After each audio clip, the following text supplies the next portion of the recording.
So the last time we did rediscussed reincarnation and the Bhagavad Gita.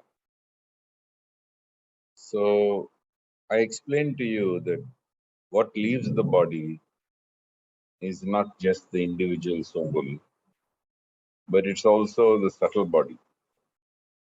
And that subtle body is the bundle of your karmas, it is the emotional baggage that you carry with you, it is a bundle of your unfulfilled inchoate desires, which are vasanas. And this bundle that you carry with you of your subtle body, it is the determinant of the kind of physical body you're going to get. In short, the content of mind chooses your womb.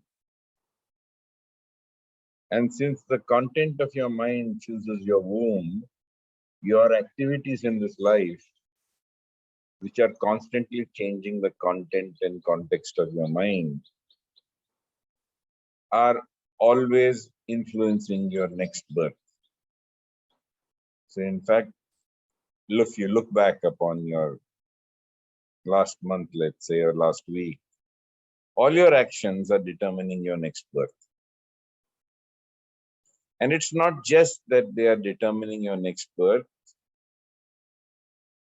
Krishna says that if you perform pious deeds and you're not able to attain salvation in this life, then Krishna explains that nahi kalyana krit kaschit durgatim tatta gacchati. That one who does pious deeds is never overcome by evil. So such a person, Krishna says, is born into a family that is both pious as well as wealthy.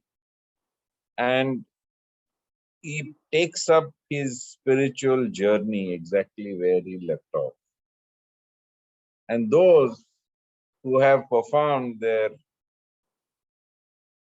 acts of spiritual union with God, the path of yoga, they have advanced very far, then they are born to a family of yogis, mother and father of yogis. But on the other hand, Krishna points out that if you have lived like an asura, if you have lived like a non-believer, if you've lived like a sense gratifier, if you've lived for yourself and self alone, then he says, Asuram yonim apanam mudho janmani janmani. He says you choose a womb that is akin to the asuric tendencies you have picked up in this life. And having picked up these tendencies, you go to such a womb birth after birth after birth in a downward spiral. However, there is the question which I discussed, which I said I will discuss this time. And the question is, what happens in between the two births? And the answer is, in between the two births, the individual soul is left alone with the subtle body. Now, this subtle body, even when it is within your gross body, as it is now, gives you enough trouble. There are enough quotations on the fact that your mind is your hell and your mind is your heaven. So if you are very happy and pleased that you have done some pious deed, if you have done some good deeds, if you have performed selfless acts, now despite having done all these pious deeds and you are feeling good about it, what happens is that a dog may bark at you, a mosquito may bite you, somebody may make unkind remarks at you, somebody may troll you on the internet, maybe someone in your family will make an unkind remark. The weather may be very hot and uncomfortable, or very cold and difficult to tolerate. So in this way, your body and serves as a source of distraction from the good deed you've done. So if your mind is a source of heaven and your mind is a source of hell, You certainly can't enjoy heaven because you are constantly distracted by things around you which are causing you suffering and pain. Not suffering, but at least they're causing you pain. On the other hand, if you performed bad deeds, if you performed evil deeds, if you performed selfish deeds, and having performed these selfish deeds, you're feeling guilty and bad about it, well, you can sit and phone a friend. You can turn on your television and go onto an OTT platform and enjoy some movie. Or you can go for an outing for dinner and maybe if the theaters are open, go in for a movie theater experience. So you can distract yourself from the impact of your good deeds and your bad deeds when you're within this life. So when you're within this body, the body serves as a distraction mechanism from the evils you do and the good that you do. But when you leave your physical body and you're moving to the next physical body, then, my friends, you are left all alone with your mind. And when you're all alone with your mind, you experience it to the fullest extent. And the fullest extent to which you experience the evil that you've done, the bad deeds that you've done, the depression, the anxiety, the greed, the envy, the illusion, the madness that you have created in your mind, your fullest experience of that without any distraction is really called Naraka.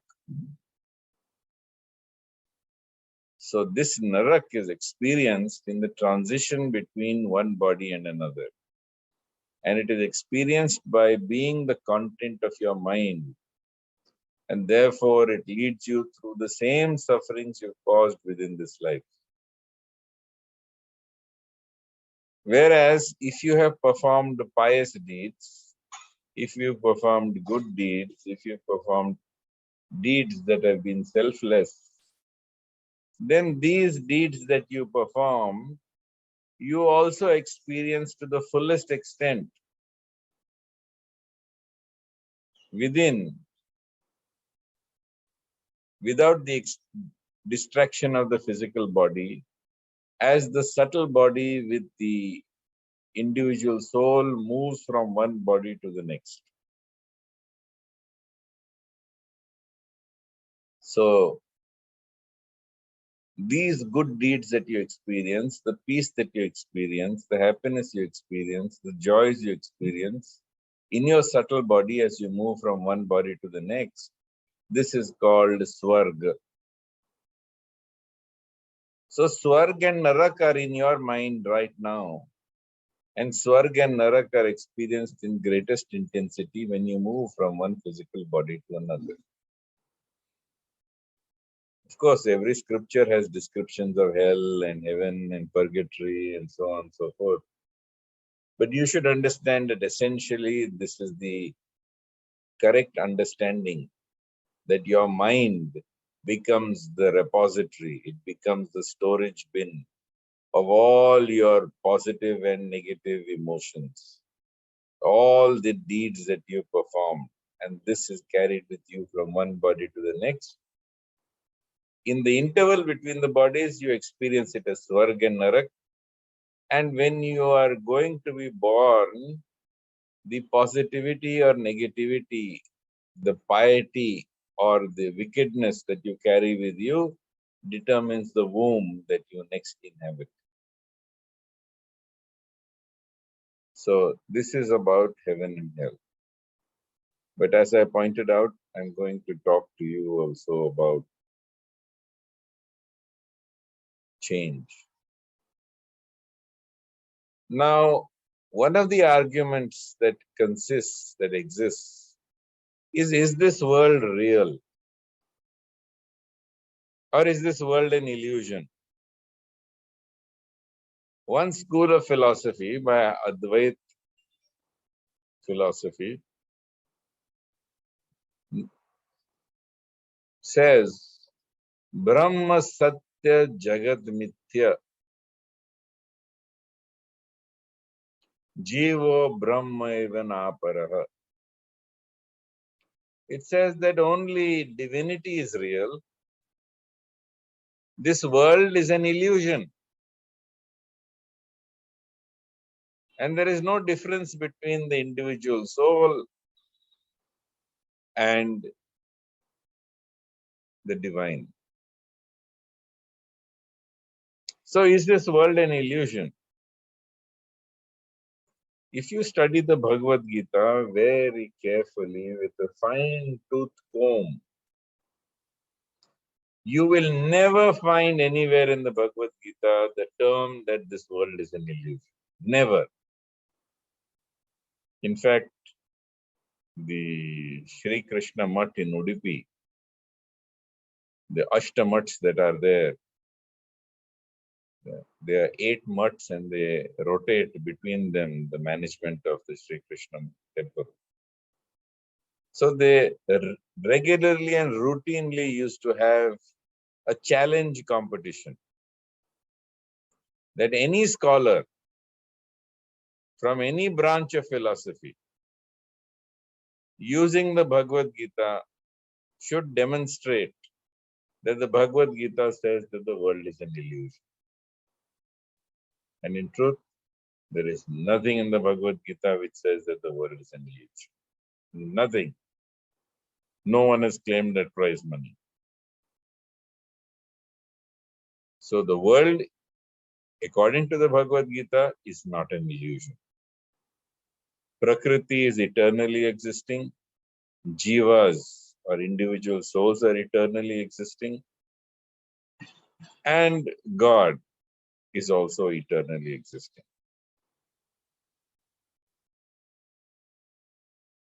But one thing makes us believe that things are unreal.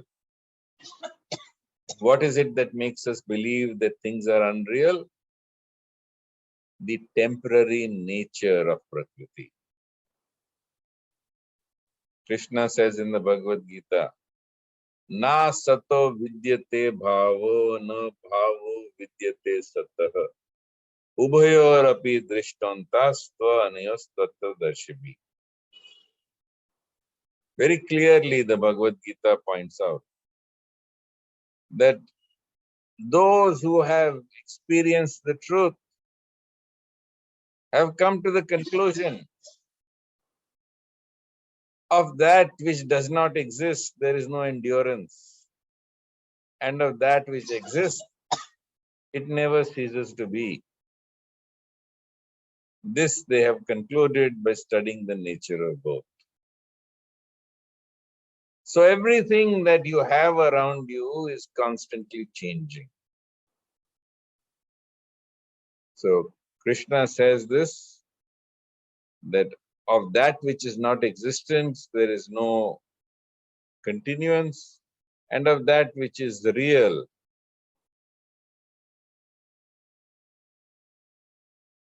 it never ceases to be. And in the very next verse, Krishna points out that avinashi tu tad vidhi yena sarvam idam tatam vinasham avyayasyasya na kaschid kartum arhati. That which pervades your body is indestructible, and no one is able to destroy the imperishable soul. So Prakriti appears to be unreal because it is constantly changing. In fact, in this world, there is only one thing that does not change. And that which does not change is the law of change. So the law of change never changes. Everything else changes. So whatever you think is real in your world or in your life, whatever you think is important to you right now, doesn't last. It never lasts. You think that most people define themselves by their work, and they say, I am so and so, I work here, this is my place of work, and they'll give some place of work. And they'll say, this is what I do. But my friends, work does not continue forever. Jobs don't continue forever. Therefore, your work, if it is used to define you, your sense of self is defined by your work, you will discover that it is fleeting and ephemeral. We had, in fact, one surgeon when I was very young, and I learned a lesson from him. And he's saying, all my life I've dedicated to my profession. And not only have I dedicated everything to my profession, I never had a social life, I never got married. I only know my work, my surgical work, and I know my patients and the hospital where I work. But he said, next week I retire. And I am afraid what will happen to me when I retire. Because every minute of the day has been filled with my work. And now I don't know what I will do. Maybe, he said, I will even go mad because I have nothing to fill my mind.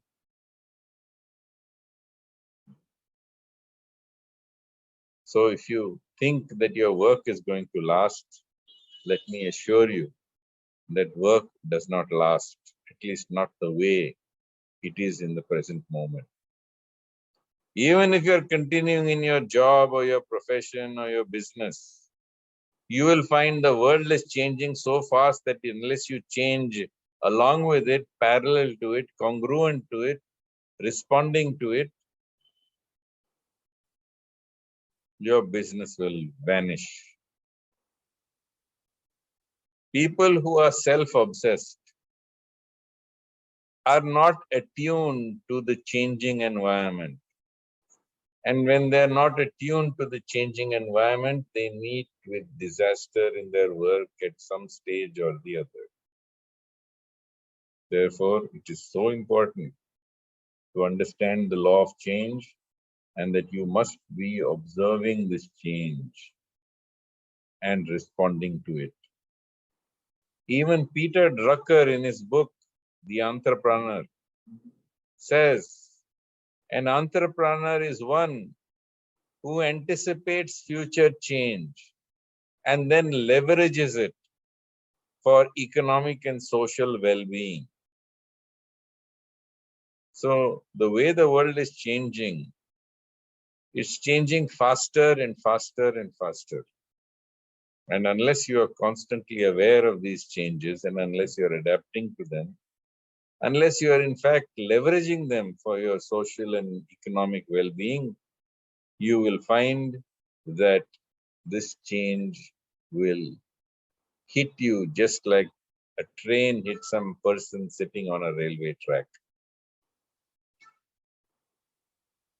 Besides this, your body is changing. Your very body is changing. They have demonstrated that every cell in your body undergoes change over a period of 7 years. So that 7 years ago, if you meet somebody and now you meet them, that person will be completely different. Completely different. And those cells that are within the body of that person 7 years later will be so different that while they appear the same, there will be not one atom which will be the same. In fact, by using radioisotope studies, they have demonstrated that every single molecule in your body changes every year. So not only every single cell in your body is replaced every 7 years, but every cell in every molecule in your body is changed every year. And your mind, don't talk about your mind, because your mind also changes. Long ago, I met somebody who said that, I'm really marrying somebody who, between us, there is a marriage of minds. Whatever he likes, I like. Whatever she likes, I like. We watch the same movies, we read the same books, we have the same beliefs. Everything between us is a marriage of minds. So I remarked to him that please be careful, because nothing changes faster than a woman's mind, or a man's mind also for that matter. And sure enough, within short time, they were divorced. And these changes that are taking place in minds are so radical that you cannot imagine. The data shows that in the last 15 to 18 years, the number of marriages that are breaking up has gone up exponentially even after the age of 50. Or shall I say, especially after the age of 50. So, marriages break up soon after the marriage, midway after the marriage, and they can break up even at the tail end of the marriage. And why do they do that? Because the mind is constantly changing. Your intelligence is also changing. You imagine that your intelligence will remain the same. But my friends, your intelligence is and definitely will change. As a matter of fact, as we live longer, we discover that people are becoming senile. They are developing Alzheimer's disease. They're finding it difficult to remember. They're finding it difficult to focus. And with diseases like Alzheimer's and such, that person as you know him or her is gone. A person won't recognize you. That person has no memories of who they are. So for all practical purposes, you're meeting somebody who's just a shell. So therefore, the change of your intelligence is also inevitable. So what is it then? Does your sense of self change? You will say that everything changes. Yes, but I know who I am. Do you really know who you are? Or is it something you think you are? The fact is, that is also changing. The only thing that does not change is that soul that lies within you. And that soul that lies within you is unchanging. So, bhumi apo nalo vayur kham mano buddhireva cha ahankara ityame bhinna prakriti ashtadha. So, part of that bhinna prakriti keeps changing. It keeps transmuting. It keeps mutating. But aparayam itastvanyam prakritim vidhi me param jiva bhutam mahabhavo yedam daryate jagat. But you are that supreme energy of the Lord. Even if you are a fragment of the Lord, you are still containing all the qualities of the Lord, that superior energy, which is sustaining and maintaining creation.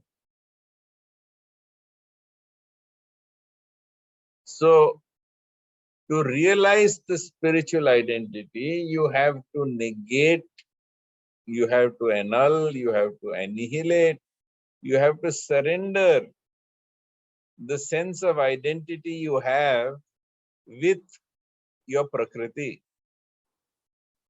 which is anyway all changing and therefore is not real in that sense of the word. In the Patanjali's Yoga Sutra, Patanjali points out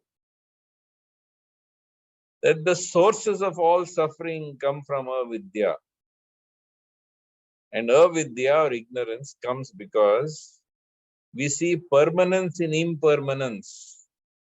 We see joy in the causes of sorrow. And we see purity in things that are essentially impure. So therefore,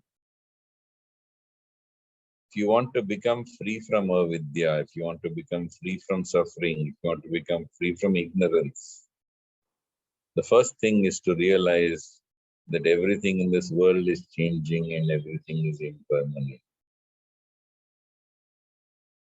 So in order to annul, to annihilate, to transcend, to surrender, this false sense of identification with Prakriti, which is always changing,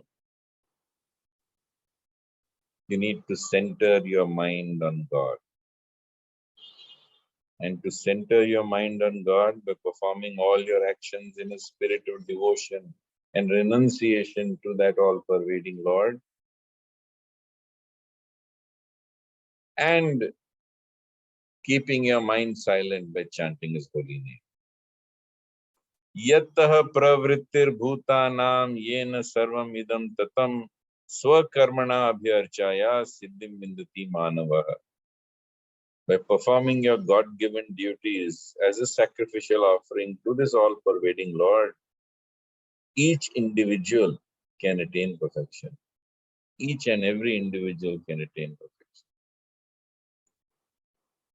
And through the performance of yajna, Krishna says in the Bhagavad Gita, Yajna nam japo yagnosmi. Of all forms of sacrifice, I am that chanting of the holy name.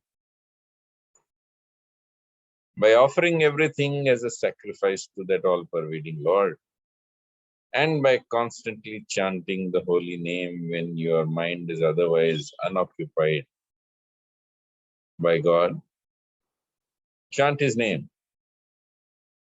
And both these will bring about a transformation within you, wherein you will identify with the real, with the spirit, with the individual soul. Mamaivoso jiva loke jiva bhuta sanatana manashastindriyani prakritistani kachati. Krishna says, you are but a fragment of me and you're struggling with your mind and your senses. But Krishna also says that Devyasa gunamahi mama maya duratyaya mam eva ye prapadyante mayam etam tarantite. This Prakriti with your mind and senses, which are anyway Prakriti, how will you fight? Because that Prakriti is my divine energy. And you can never overcome it. Unless, he says, Mam eva ye prapadyante. If you simply surrender to me, then you can cross over Prakriti. So why are we speaking only about spiritual life? Even in material life, if you don't recognize change, if you are not dynamically aware of the changes that are occurring, you will meet with disruption and disaster. But one who understands that the world is change and only God is real, keeps focusing on God, which is who is real, and constantly adapts to the change which is occurring through Prakriti. And thus one finds bliss, perfection, and the supreme destination. So if you want, I will cease here, and if any questions you have to ask, please ask them now.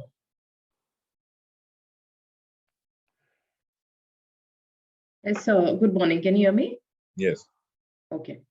So, sir, one of the questions that we have is why do human beings fear change so much? They fear change in all forms. We fear change in all forms because what happens is, because everything around us is changing so much, the mind clings to sameness. The mind's attachment is to status quo. The mind doesn't want change to occur. It wants all your relationships to remain the same. It wants all your loved ones to remain with you forever. It wants you to at least hold on to your wealth. If not acquire more wealth, you're more concerned with how to hold on to the current amount of wealth. In fact, studies have shown that people spend more time and energy to recover $10,000, even when the same time could be used to make $1,000,000. So what happens is we are tied to sameness. We want to maintain status quo because that is the nature of the mind. And the mind keeps going to the future and the past because it's trying to constantly control and hold on to and maintain what is happening as the same. If you lose something, the mind becomes deranged temporarily. If you lose a loved one, if you go through, disruptions, you find that it is very difficult to cope. There is a Holmes and Rahe index, HOLMES, and Rahe, HRAHE, which shows that the more changes you have in your life, the more disastrous it is for you. In fact, if your score is very high on this Holmes Rahe index, your death probably will occur within 1 year. It's amazing, isn't it? That we are so much against change that if radical changes take place in our life, and a number of radical changes take place in our life, it disrupts our mind to such an extent that we even have a breakdown of our health. We have something which causes our demise and departure from this body to the next. Therefore, in your life, try to minimize the number of changes. So, if you're changing your home, don't change your job at the same time. If you're changing your job, don't change your home at the same time. If you're changing your job and home, don't change your spouse at the same time. So the more changes that occur in your life, the more the impact on your health. And in fact, the greater the chances of your demise in a short time.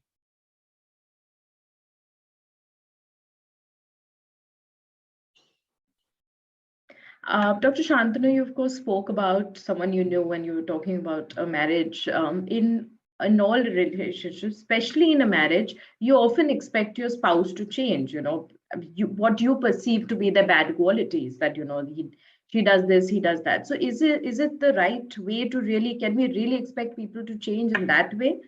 See, there's a famous saying: every man marries a woman thinking she will never change. And every woman marries a man thinking she will change him. But in fact, both are disappointed. So you have no control over other people's change. Your attempts to make other people change are fraught with sorrow and stress for you and the other person, of course. So if you want to ask me what is the key, what are the 3 key things about every human relationship? Whether it's marriage, whether it's a relationship with your children, whether it's your relationship with your parents, whether it's a relationship with your friends, just remember these 3 things, because these are the 3 choices you have to make. You choose acceptance over expectations. So accept people as they are. Accept their right to remain the same, accept their right to change. Don't expect anything from them. So you have to choose acceptance over expectations. The second is you have to choose commitment over compatibility. Sometimes you're compatible with your spouse, sometimes you're not. Sometimes you're compatible with your friends, sometimes you're not. But if you have a commitment to your spouse, if you have a commitment to your friends, then that commitment overrides this compatibility bit. And it gives you a quality of relationship that is unparalleled. So just like you choose acceptance over expectations, you choose commitment over compatibility. There are times when you all don't agree. There are times when it appears that things are going to fight. You all are going to fight. Sometimes it appears that there is some problem between you. Be patient. Have commitment. And that commitment will save you and your relationship. The third, after acceptance over expectations, after commitment over compatibility, the third most important thing, choose sacrifice over selfishness. If you choose sacrifice over selfishness,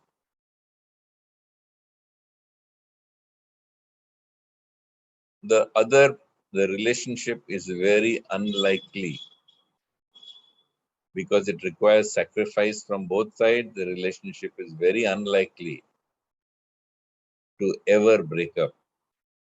It requires sacrifice on part of both people. And when both of them sacrifice, what happens is selfishness goes away. And selfishness is a stench, whereas sacrifice is a perfume. If a relationship based on selfishness will have stench, a relationship based on sacrifice will be scented with perfume. So acceptance over expectations, commitment over compatibility, and sacrifice over selfishness. This will take you across all changes that occur. Right. Thank you, Dr. Shantanu. Also, you've mentioned that don't have too many changes occur in your life simultaneously. Yes, But in the same year, don't have too many changes. yes. So emotionally, you've spoken about that aspect, but emotionally, how do human beings gear themselves up for change? The really the leap of faith that one has to take is the most difficult one, from a personal experience, from stories that we hear about people, is that first leap of faith is extremely difficult and then it kind of settles down. So emotionally, how does one prepare for change? Emotionally, you prepare for change by being centered in God. The Bhagavad Gita clearly says that this world is dukhalayam shashvatam. It's a place of misery where everything is temporary. It's also a place of misery because everything is temporary.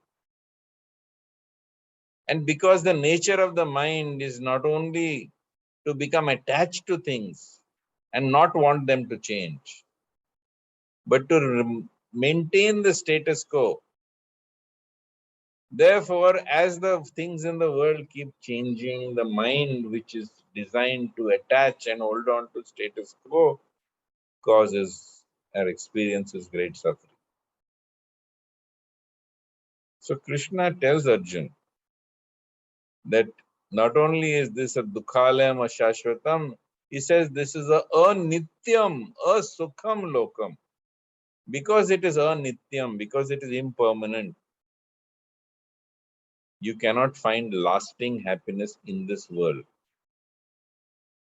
And he tells in Janma Mrityu Jara Vyadhi Dukkha Doshanu Darshanam that if you place your heart in the world that changes will kick your heart. Put your heart in God.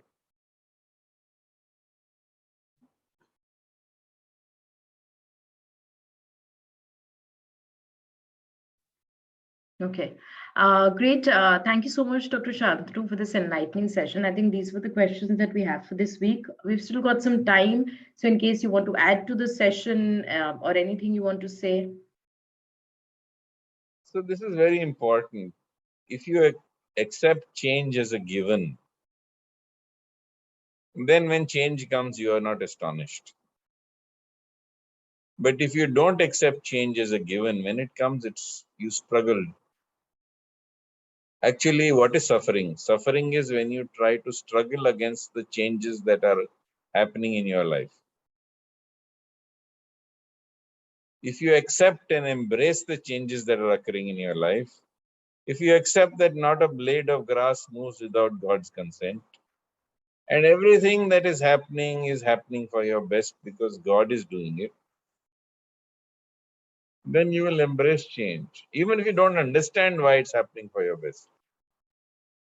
As Steve Jobs says, you can look back in your life and connect the dots, and you'll understand that all the things that apparently went wrong were actually meant for your edification, for your purification. Oh,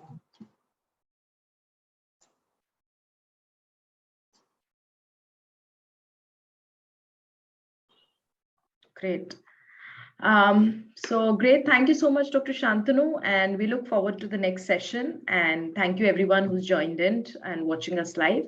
Thank you so much. Hare Krishna. Hare Om. Thank Right. you. Hari Om, Jai Shri Krishna. Jai Shri Krishna. Thank you.